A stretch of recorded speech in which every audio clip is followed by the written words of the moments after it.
Heureux de vous retrouver pour cette émission. En cette période de rentrée, nous accueillons Monseigneur Roland Minrat. Bonjour. Bonjour à vous. Archevêque de Dijon. Avec vous, dans notre émission, nous allons parler de la vocation de l'école catholique, car vous souhaitez qu'elle rende davantage son jus en matière d'évangélisation.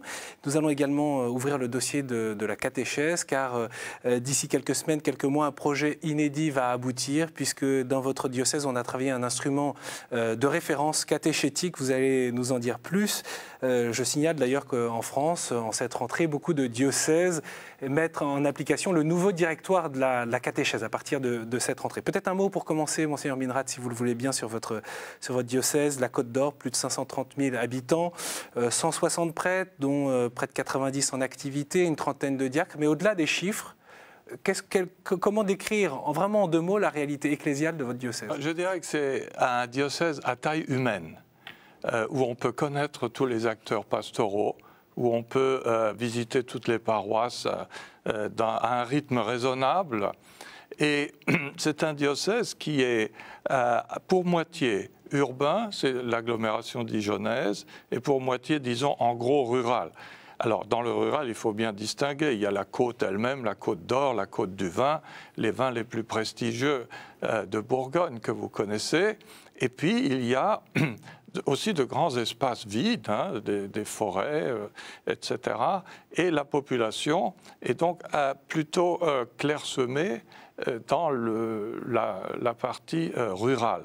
Mais c'est un vieux pays, et lorsqu'on circule d'un village à l'autre, on voit la profondeur de l'histoire. Et vous savez tous. Ça. Mais oui, mais bien sûr, les vieilles églises romanes.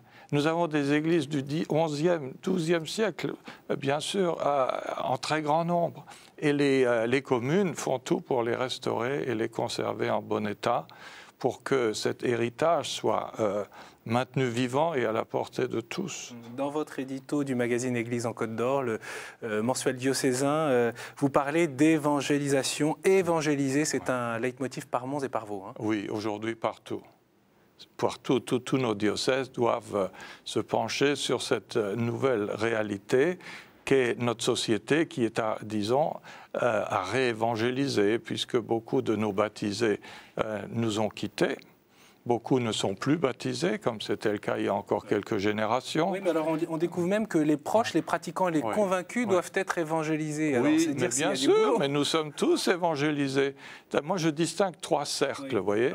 Alors le premier cercle, ce sont précisément les personnes convaincues qui sont pratiquantes habituellement, qui envoient leurs enfants au catéchisme. Et là aussi, il y a matière à évangélisation. Mais oui, mais moi, je suis évangélisé tous les jours.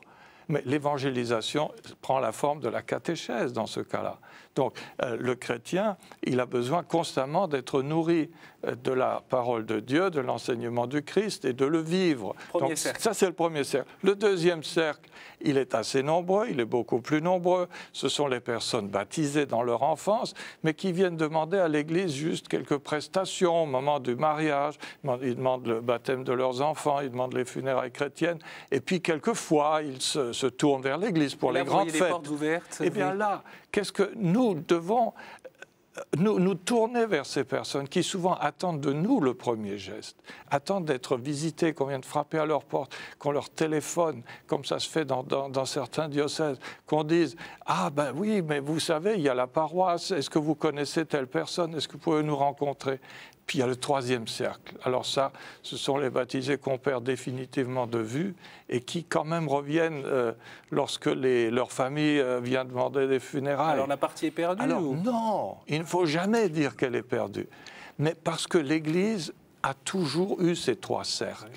Même à l'époque de la plénitude, disons de l'époque de chrétienté, il y a toujours eu une partie très importante qui était juste un petit peu marquée par le christianisme.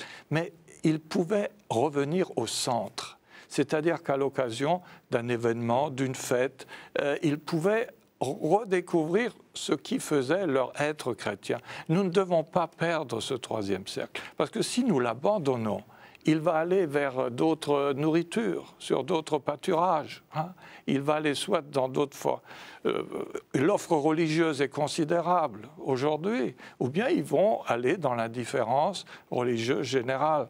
Et ça, je ne voudrais pas. Je suis évêque, nous sommes chargés de garder le troupeau du Christ et tous ceux qui sont baptisés en font partie. Donc même priorité aux baptisés, d'une certaine manière. Mais tout ça, oui, bien sûr. Tout ça, c'est les... Mais vous savez, vous voyez le travail qu'il y a à faire, rien qu'avec les baptisés.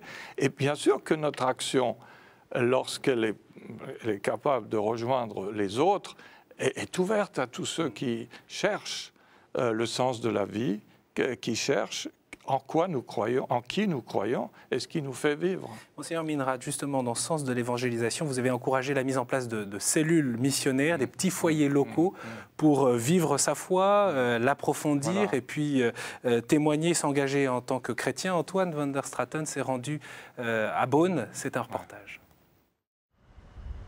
Nous sommes dans la collégiale Notre-Dame de Beaune. Cet édifice attire de nombreux touristes venus voir cette tapisserie du XVIe siècle. Il est 19h et le mardi, c'est un paroissien qui se charge de fermer l'église.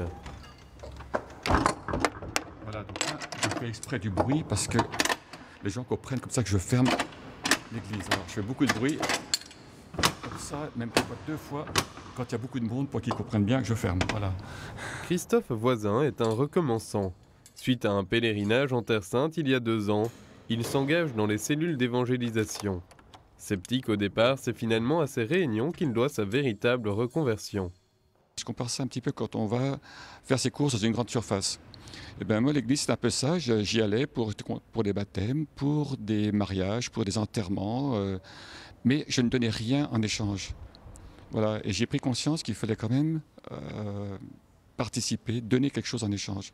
Par exemple, faire des lectures, donner la communion, fermer l'église quand on vous le demande, etc. Quoi. Participer, aider les curés qui sont souvent débordés. Les cellules d'évangélisation sont des petites fraternités paroissiales. Une fois par semaine, les responsables de cellules se rassemblent avec le curé de la paroisse pour faire le point. L'évangélisation, c'est pas réservé aux curés ou aux prêtres ou à ceux qui ont eu un mandat pour ça. C'est réservé aussi aux paroissiens lambda, parce que justement, par leur baptême, ils ont eu un mandat pour cela, et leur confirmation aussi en particulier. Comme chaque semaine, Séverine accueille chez elle les membres de sa cellule. Une grande place est accordée à la prière. Mais soyez bénis, Seigneur, pour ces rencontres qui nous réunissent chaque semaine, qui nous permettent d'approfondir notre foi. Avant de passer au partage. Je vous invite tous à partager les merveilles que le Seigneur a fait en vous et à travers vous durant la semaine écoulée et ce que vous avez fait, vous, pour le Seigneur, pour l'évangélisation. Un enregistrement audio d'un enseignement du Père sert de base de réflexion. Tout d'abord, je vous souhaite une année de cheminement spirituel, c'est-à-dire de nouveaux progrès dans la foi. Les discussions qui suivent ont pour but de voir comment appliquer cet enseignement au quotidien et plus concrètement dans la semaine à venir. Si les gens vous voient heureux, ils disent tiens, pourquoi tu es tout le temps heureux, tout le temps souriant et... C'est vrai, ils se posent des questions et puis ils viennent vous voir. Quoi. Ils disent alors qu'est-ce qui se passe, pourquoi tu es différent des autres, etc. Et là, on peut témoigner. Donnez-nous aujourd'hui notre pain de ce jour. Les cellules sont appelées à croître dans un souci d'évangélisation. Même si depuis 2 ans d'existence à Beaune, la portée des cellules est restée discrète en apparence, les membres actuels y sont très attachés. Donc ça m'aide vraiment au quotidien parce que des fois on ne voudrait pas témoigner, des fois on ne voudrait pas servir, on ne voudrait pas prier. Et bien quelque part on se rend compte qu'on ne s'appartient pas et que quelqu'un compte sur nous, que le Christ compte sur nous, que des personnes comptent sur nous, que la cellule compte sur nous, spécialement moi en tant que leader. J'ai pas le droit de les décevoir, j'ai pas le droit de rater une cellule si jamais j'ai envie de faire autre chose le mardi soir, j'ai pas le droit d'arrêter de prier. Enfin, c'est vraiment du coup un soutien aussi qui peut, dans des moments un peu difficiles, nous rappeler sans cesse qu'on ne s'appartient pas, qu'on appartient au Christ et qu'on doit vraiment tenir pour lui et grâce à lui. Alors, Monseigneur Minrad, je ne sais pas si vous êtes déjà rendu dans ces cellules d'évangélisation, autrement dit, si vous avez pu vivre et voir. J'en ai beaucoup parlé, ouais. Qu'est-ce qui se joue, au fond, dans cette écoutez, proposition? C'est la contagion, le témoignage de famille à famille. Et une cellule, c'est fait pour se diviser et engendrer d'autres cellules.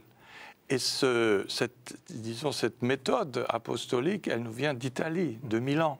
Et nos prêtres de Beaune sont allés justement voir le père Pigi, comme on l'appelle là-bas, pour voir comment il avait réussi à Milan, dans cette énorme métropole, à mettre en place cette méthode pastorale. Bon, dans la petite métropole de Beaune...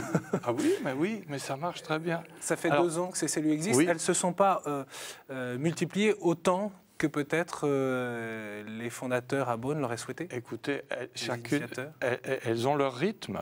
Vous savez, je compare souvent avec les cours alpha, qui ont aussi une méthode de rejoindre les personnes dans un cercle familial restreint. Et c'est aussi la période de rentrée voilà, pour les exactement. alpha. Mais à Beaune, ça prend très bien. Et je crois qu'il y a un enthousiasme remarquable pour cette méthode. Est-ce que c'est ça la pastorale d'engendrement et d'innovation auquel vous appelez dans votre projet pastoral? On peut appeler ça, bien sûr. On peut distinguer ce qu'on appelle la pastorale d'engendrement, c'est faire naître la foi dans le cœur des gens, une foi personnelle, qui ne perdront plus une fois qu'elle aura pris racine. Par rapport à une pastorale quelquefois on appelle ça une pastorale de guichet, où les gens viennent demander un baptême, viennent demander un mariage, puis on ne les voit plus. Bon. Puis on ne les voit plus. Oui. Bien sûr que c'est péjoratif, mais c'est pour mettre en relief la nécessité de faire une évangélisation qui touche les cœurs, pas quelque chose de superficiel. Parce que c'est quand même très mystérieux, ça. Tout le monde souhaiterait une évangélisation qui touche les cœurs, qui suscite une adhésion personnelle qu'on ne pourrait plus perdre. Oui, mais vous voyez de quelle force nous disposons. Pour parler de cœur à cœur, il faut du temps. Dans nos églises, dans nos paroisses, lorsqu'il y a des permanences, les prêtres sont heureux de pouvoir consacrer du temps à accueillir et à écouter. Et souvent, il y a des personnes qui attendent ce moment depuis longtemps pour pouvoir continuer un chemin personnel vers la foi. Aujourd'hui, on n'est plus tellement porté par le milieu, comme vous savez, on est porté par le désir de voir plus clair en soi et de rencontrer le Christ. Et pour cela, il faut des relais, il faut des intermédiaires. Et donc du temps et de la compétence aussi pour accueillir et accompagner ces personnes. Donc il faut savoir se dégager du temps. Oui, c'est aussi un message de la part de l'archevêque de Dijon. Et aussi cet aspect convivial, vous voyez, que vous avez dans les cellules, ça se passe dans les maisons, ça se passe d'une façon tout à fait naturelle. Ouais. Je voudrais revenir sur le très beau rendez-vous de l'été, les JMJ, et cette parole du pape qu'il a dite en français pour les pèlerins francophones. Le Christ vous envoie pour être des témoins courageux et sans complexe, authentiques et crédibles. N'ayez pas peur d'être catholique, d'en témoigner toujours autour de vous avec simplicité et sincérité. Et puis peut-être ce que les francophones ont moins retenu, c'est ce qu'il disait aux Portugais, donc aux pèlerins lusophones. Vous vous sentirez à contre-courant au milieu d'une société où règne une culture relativiste qui renonce à chercher à posséder la vérité. C'est pourtant en ce moment de l'histoire plein de grands défis, dit-il, Benoît XVI, et d'opportunités que le Seigneur vous envoie pour faire retentir grâce à votre foi la bonne nouvelle du Christ à la terre tout entière. Très bien. C'est un thème cher à Benoît XVI que de dire vous devez être cohérent dans votre foi et être en quelque sorte une contre-culture. Alors, il y a ce côté contre-courant qu'il faut quand même assumer. C'est pas facile, c'est pas évident. C'est pas facile, mais c'est énorme de demander ça, surtout à des jeunes, mais aussi à des adultes. Alors, il ne faut pas s'imaginer des choses excessives, mais il faut que le chrétien se rende bien compte que certains aspects de la vie de notre société vont dans des directions qui n'ont plus grand-chose à voir avec la vision de l'homme que nous propose l'Évangile. Et donc, il faut savoir dire, ah ben non, ça, c'est pas notre chemin. Et d'aller notre chemin joyeusement, courageusement, et de montrer aussi à d'autres que ce chemin-là est un chemin de liberté et un chemin de bonheur. Vous dites souvent, Monseigneur Minnerat, il ne faut pas seulement penser à demain, mais surtout à après-demain. Après-demain, oui, Pourquoi ? C'est devenu mon slogan. Pourquoi ? Parce que demain sera comme aujourd'hui. C'est-à-dire, il ne faut pas s'imaginer qu'on va renverser la vapeur dans l'évolution générale de la société et l'évolution du nombre de croyants par rapport aux autres. Alors, et après-demain, pourquoi ? Parce qu'il y a des aspects dans notre société qui finiront par montrer qu'ils ne mènent nulle part. On a vu des grandes idéologies s'effondrer il y a une vingtaine d'années. On a vu des personnes changer complètement de cap après ces événements.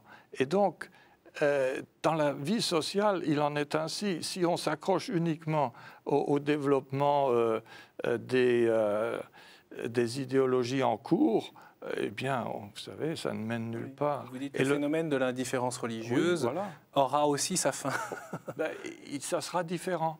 Parce qu'aujourd'hui, il y a une interrogation chez beaucoup de personnes, beaucoup plus forte qu'en d'autres temps. Parce que la perte des repères fait que si vous avez des enfants, comment vous allez les élever? Vous ne pouvez pas les laisser élever par la télévision ni par Internet. Ou la théorie du gender. Ou la théorie du gender. On parle beaucoup dans les programmes scolaires. Bien sûr, oui.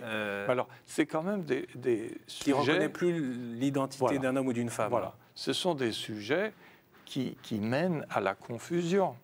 Hein. On ne peut pas construire sa vie, surtout si on est jeune, si on n'a pas des repères sûrs. Or, il y a une demande considérable aujourd'hui de repères qui soient crédibles, et l'Église en est porteur. Et elle a le devoir de les faire connaître, et, quitte à apparaître comme une contre-culture, si vous voulez, par rapport à, disons, l'environnement. Donc, autrement dit, faire émerger des îlots de sens et de repères. Voilà. Ça, c'est aussi l'évangélisation pour vous? Bien sûr, parce que l'évangélisation s'adresse à tous, pas seulement à nos 3 cercles, mais à ceux qui sont au-delà et qui se demandent, mais qu'est-ce qui vous fait vivre, vous catholiques, hein? Et qu'on ne soit pas seulement étiqueté avec des slogans du passé, mais qu'on regarde cette communauté qui s'enracine dans la foi et qui sent que la vie a un sens et que ce sens mérite d'être partagé et fait connaître aux autres. Il y a cet enjeu des générations futures. Est-ce la raison pour laquelle vous souhaitez mettre le paquet sur les écoles catholiques ou plus précisément qu'elles apportent davantage leur contribution à cet effort d'évangélisation? Moi je dis c'est notre principal levier, si vous voulez, d'évangélisation dans la structure actuelle. Nous avons de très nombreuses écoles, collèges, lycées, à peu près 18 000 élèves dans l'enseignement catholique en Côte d'Or. Et le but de l'enseignement catholique, il est double. D'abord, il y a la charte, il y a une formation humaine qui est proposée à tous, des valeurs qui sont d'inspiration évangélique, ça, il n'y a pas à en discuter. Mais il y a aussi la proposition de la foi, qui est à la racine de tout cela. Et je vous propose justement d'écouter et de retrouver Jean-François Jouy, le directeur de l'enseignement catholique de Côte d'Or, le vôtre, depuis septembre 2009. Marine Wolf l'a retrouvé au siège de l'enseignement catholique à Paris. Les parents, quand ils viennent chez nous, dans nos établissements libres, sous contrat d'association et catholique, ils n'y viennent non pas forcés, ils ne dépendent pas d'une carte scolaire, donc il faut vraiment qu'il y ait un choix de leur part. Le choix est d'abord éducatif et, on va dire, pédagogique, avant même d'être spirituel.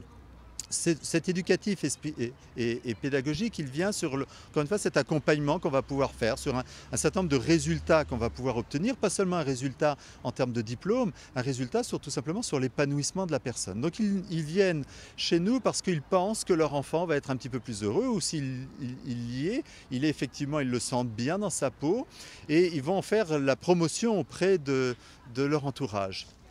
Donc ils choisissent, autrement dit, l'enseignement catholique peut-être plus pour des fruits qui apparaissent, qui ressortent. Et on a certainement le devoir, nous, enseignement catholique, de ne pas en rester là, c'est d'indiquer la source. C'est-à-dire d'où viennent ces fruits. Ils viennent, j'en suis convaincu, moi, d'une irrigation dans les équipes et dans les personnes qui font ce travail, d'une aspiration qui est une source, qui est Jésus-Christ. Et notre devoir, pour donner une clé, il faut donner les clés aux enfants, donner une des clés, c'est de leur permettre la rencontre avec Jésus-Christ. Alors on n'est pas chargé, comme Sainte Bernadette de Lourdes le disait, de faire croire, mais on est chargé de dire. Et je crois que c'est voilà, une phrase qu'on peut reprendre pour l'enseignement catholique, on est chargé au moins de dire et de permettre aux jeunes de rencontrer Jésus-Christ. On sent d'ailleurs que dans beaucoup d'écoles catholiques ou dans beaucoup de directions de l'enseignement catholique, les choses sont mouvantes. Il y a eu ce repositionnement d'une certaine manière autour de l'identité même. Vous, ce que vous dites, c'est qu'il faut arrêter de tourner autour du pot, qu'il faut aller droit au but sur l'évangélisation. Oui, c'est-à-dire qu'il faut être clair sur la mission de l'enseignement catholique, qui est aussi de proposer. On n'impose jamais l'enseignement religieux, mais il doit être clairement proposé et d'une manière articulée, avec des enseignants bien formés, avec des programmes qui se tiennent. Oui, mais de dire ça, parfois, ça peut susciter aussi des réactions d'incompréhension, d'hostilité. Et vous dites tant mieux, pourquoi? Mais pourquoi? Mais l'enseignement catholique a ce but. Et vous savez, c'est assez étonnant que pendant quelques décennies, on a mis un petit peu entre parenthèses cet aspect-là. 30 ans, oui, 40 ans. Mais ces 30 ans, il faut maintenant récupérer tout ce qui reste encore debout et faire de cet enseignement un enseignement qui réponde au label catholique. Et je ne vois pas pourquoi on négligerait la transmission de la foi dans ce cadre-là. C'est tout à fait conforme soit au statut civil de l'enseignement catholique, soit à sa vocation ecclésiale. Qu'est-ce que vous dites aux éducateurs, aux profs, aux enseignants de l'éducation catholique de votre diocèse? Eh bien, exactement la même chose. Nous nous sommes rencontrés pour la rentrée il y a quelques jours et j'ai eu l'occasion de leur dire exactement ce même objectif qui doit être le nôtre, d'utiliser notre dispositif de l'enseignement catholique pour que ces jeunes puissent désirer y recevoir une formation religieuse qui leur montre que leur identité relève aussi de la foi. Et que si on ne transmet plus la foi, propose pas la foi, dans ce cadre-là, je ne vois pas où on réussirait mieux à le transmettre. Parce que c'est la vocation de l'enseignement. Quand je me réfère à ce que nous avons reçu nous-mêmes dans notre jeunesse, eh bien c'était pareil. C'est dans le cadre de la formation, de l'éducation, que la sensibilisation à la dimension religieuse de la personne et à l'éveil à la foi personnelle peut se faire. Le message passe. Ce n'est pas à 20 ans qu'on va commencer, ce sera beaucoup plus difficile. Le message passe auprès des communautés éducatives et pédagogiques? Oui, bien sûr. Il y a certainement encore beaucoup à faire, mais c'est notre objectif. Vous parlez beaucoup de transmission de la foi, d'évangélisation. Oui. Votre lettre pastorale, au moment de l'Avent, 2010, c'était autour de la transmission de la foi. Exact. Vous y faisiez le point sur la catéchèse, la proposition catéchétique dans votre diocèse. Et vous annonciez aussi un instrument particulier mis à disposition des communautés. Il faut que vous nous en parliez parce que c'est une démarche assez inédite. On connaît les parcours. Oui. Alors, nous avons pris cette décision pour répondre exactement à ce que demande le directoire national et puis aussi le directoire romain, qu'on ait un instrument catéchétique adapté aux besoins. Or, dans mon diocèse, mais je pense que c'est partout pareil, j'ai senti le besoin de créer un instrument de référence pour le contenu de la catéchèse. Il y a énormément de méthodes qui circulent. On a beaucoup insisté sur les méthodes pédagogiques et c'est très bien, mais quel est le contenu? Moi, ce qui m'intéresse, c'est qu'au sortir d'un processus catéchétique, la personne, qu'elle soit enfant, adolescent ou adulte, ait reçu, soit marquée et ait le désir de progresser dans la proximité, la connaissance, l'amour du Christ.